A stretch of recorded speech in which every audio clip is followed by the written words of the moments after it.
Welcome back to the Delphi Economic Forum. I'm Andy Zemanidis, the Executive Director of the Hellenic American Leadership Council, and honored to be joined and to have this conversation with a good friend and a great leader in the United States, a committed Phil Helene and an honorary Kefaloniti, Senator Krις Βαν Χόλεν.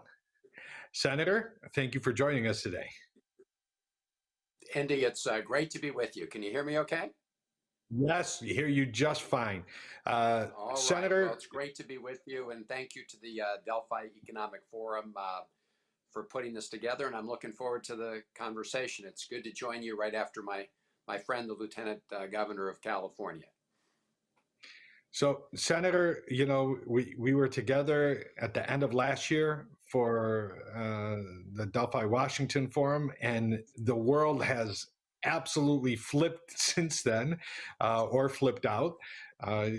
Would you like to give us just a little bit of context before we get into detailed questions? Sure. Look, we've seen a dramatic change with the election of President Biden and Vice President Harris. Those changes are very clear here in the United States, but also very clear with respect to United States foreign policy. Joe Biden is somebody who believes that America should engage with the world and that we should stand up for important values that bring us together with so many of our allies, support for democratic governments, rule of law, open and free press. And that's a stark contrast to the former president who spent a lot of time cozying up to authoritarian leaders and undermined American credibility when it came to those principles and values that I just mentioned. So again, the United States is not perfect in its application of all those principles, but at least we have a White House that is determined to put those principles and values as a centerpiece of our foreign policy. And in terms of Congress's role, one of the other exciting developments since we last spoke is now you are a member of the Senate Foreign Relations Committee, which adds to your oversight. You're also on the Appropriations Committee, the State and Foreign Operations Subcommittee. So you've always played in this area, and you've been a strident and clear voice on democratic values and human rights. And now the administration says they're back as a central part of American foreign policy. You just alluded to that, and we saw one test case on another issue that you've led on over the years, the Armenian genocide recognition, which Lieutenant Governor Konalakis just referred to. Can you talk a little bit about how we got to the genocide recognition, what it signals for human rights being back on the agenda? Yes, this was a very important statement from the President of the United States. We've seen previous candidates for president say that they're going to recognize the Armenian genocide if they're elected and become president. But Joe Biden did it.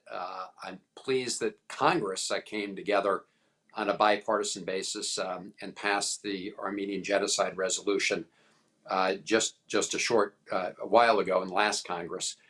But it was good to see President Biden do this. And it's a statement of the fact that we have to learn from history. We have to recognize history. We have to understand and acknowledge the atrocities that took place in the past as part of an effort to prevent those kind of atrocities and genocide in the future. And so I was glad to see him make that statement and recognize this past awful reality for what it was. And hopefully that will also signal that he will continue to put those values first and foremost. In other words, recognizing the truth and standing up for human rights. And I'll remind people, some of our audience who saw your last appearance, you've been working on Eastern Mediterranean issues and Greece specifically for a long time as a staffer on the Senate Foreign Relations Committee, where you worked and were mentored by the late, great Paul Sarbanes. In the House, where you rose to leadership, and now in the Senate. And specifically, going back to that state and foreign operations role, you helped increase IMET spending, international military education training spending for Greece. You were an original co-sponsor of the East Med Act that puts in more money for Greece. How do you see, in terms of, there's a debate now we see between resources and ambition in American foreign policy. Do you see any opening for deeper development of the Greek-American security relationship, and might there be more resources available for that? Well, yes, and I certainly hope so. I am pleased to have recently joined the Senate Foreign Relations Committee. As you said, I serve on the subcommittee that works on Europe. And as you mentioned, back in the 1980s, I was a staff member on the Senate Foreign Relations Committee. So it's good to be back in this new capacity. And as you said, I also serve on the Appropriations Subcommittee that works on foreign operations and appropriations. And in that capacity, I have worked hard with my colleagues, but led the effort on the IMET, increasing IMET for Greece. This is an important military and education training program. And as you know, we also, for the first time, provided IMET funding now for Cyprus. I do hope that we will expand our overseas, our budgets to engage with the world, because I think it's in our national interest in the United States to do so.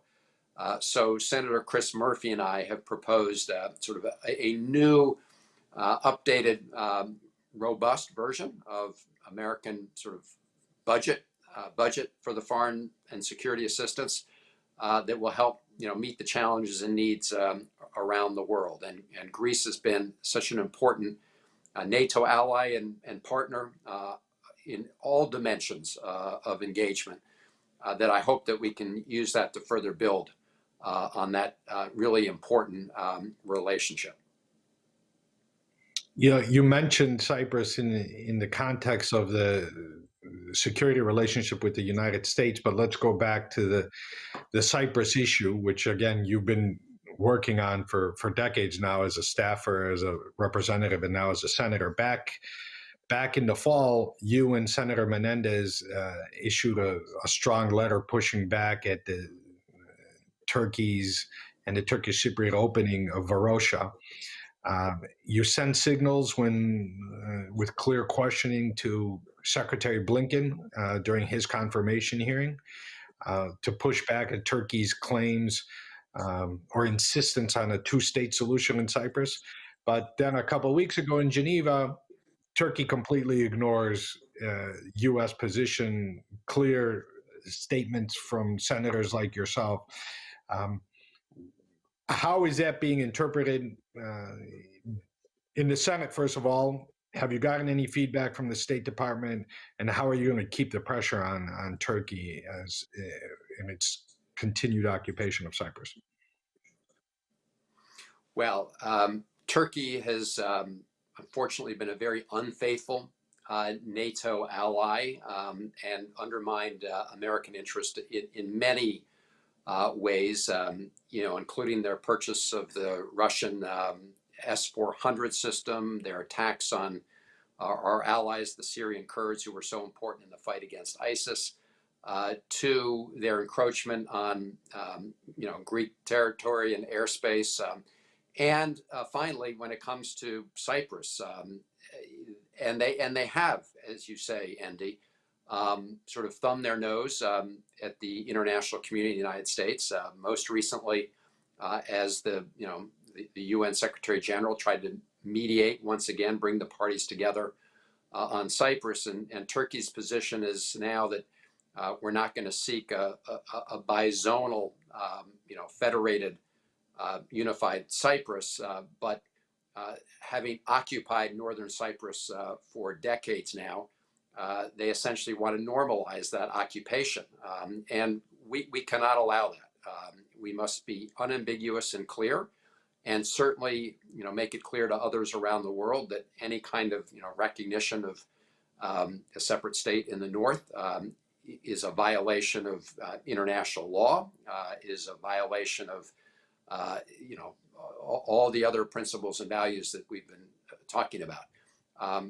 In the meantime, I do hope that the Biden administration, and we've been pushing them, and will encourage them to really fully engage on the Cyprus issue, because as you say, the position that Turkey's now taken is a step back from even where they were before, which was not a constructive position before, but it's gotten even worse.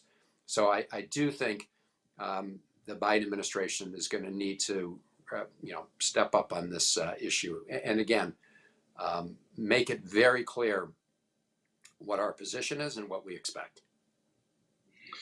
Senator, following up on that one, you've long argued, just like you said, we got to be clear and unambiguous towards Turkey.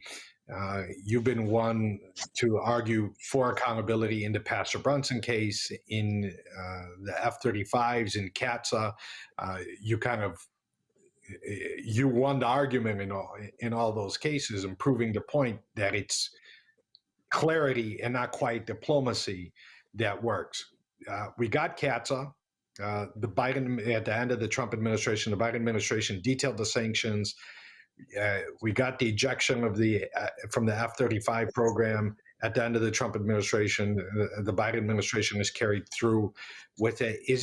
And Ned Price, the State Department spokesperson, has been shockingly clear, unprecedentedly clear from the podium at state.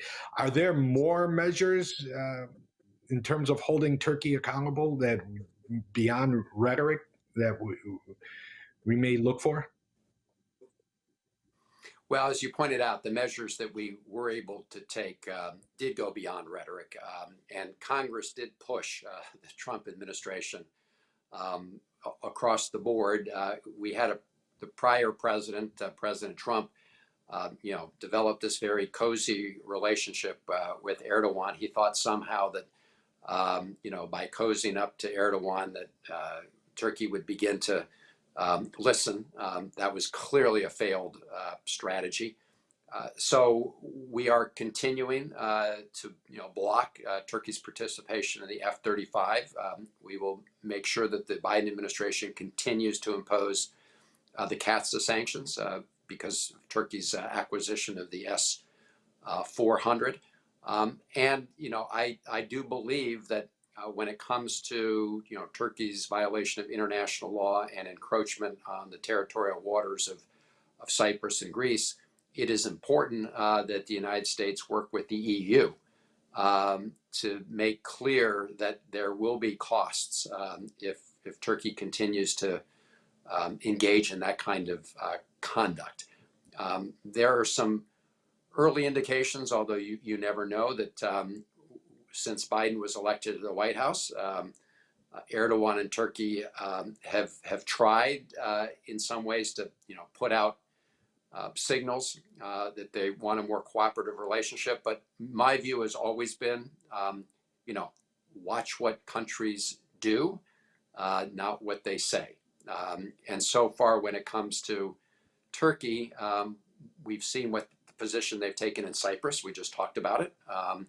And we've also seen actions that they've taken in other parts of the region, including with Azerbaijan against Armenia. So look, I think that it's really important to be clear, vigilant, and work with the EU and others to make it, to the extent working in a united fashion is always more effective. And so to the extent that we can make clear that malign conduct will be met with penalties and costs, the better. Thanks for that. Now I want to turn back to the domestic front.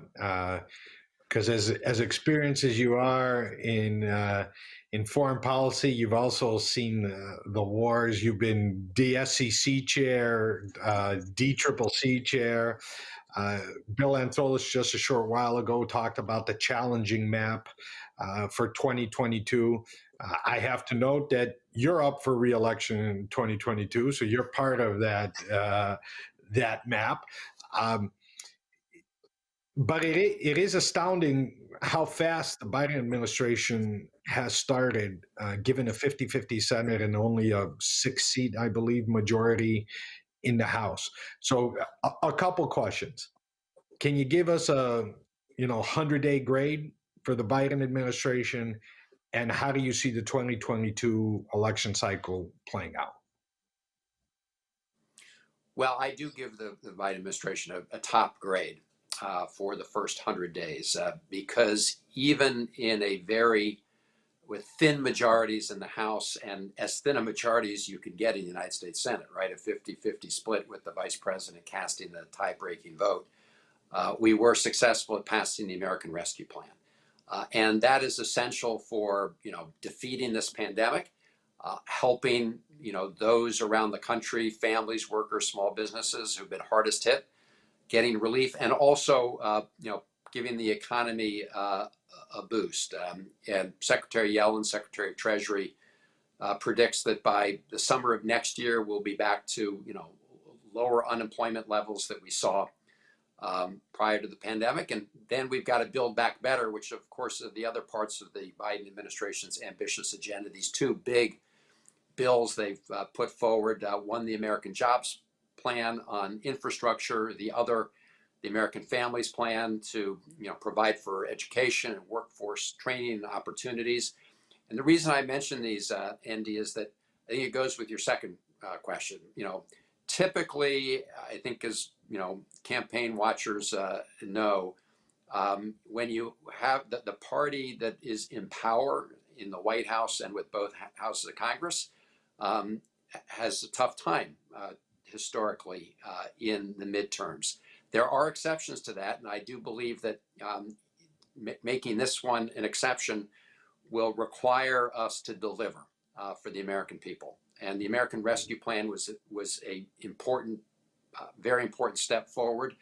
And it's going to be important that we work together to pass the other key elements of the Biden administration agenda. And while we want Republicans to work with us in that effort, as the president has said, the most important thing is that we deliver. We cannot wait for the slowest person in the room to get us over the finish line. So I do believe that Democrats can both hold on to the Senate and the House in the midterms if we're successful at delivering, continuing to pull us out of this pandemic and delivering on the economic front.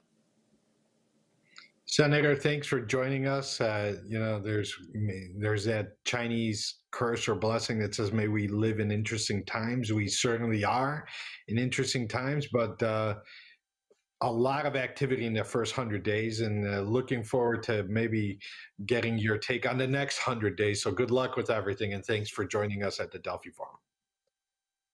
Great to be with you. Thanks, Andy. Good to be with everybody else too.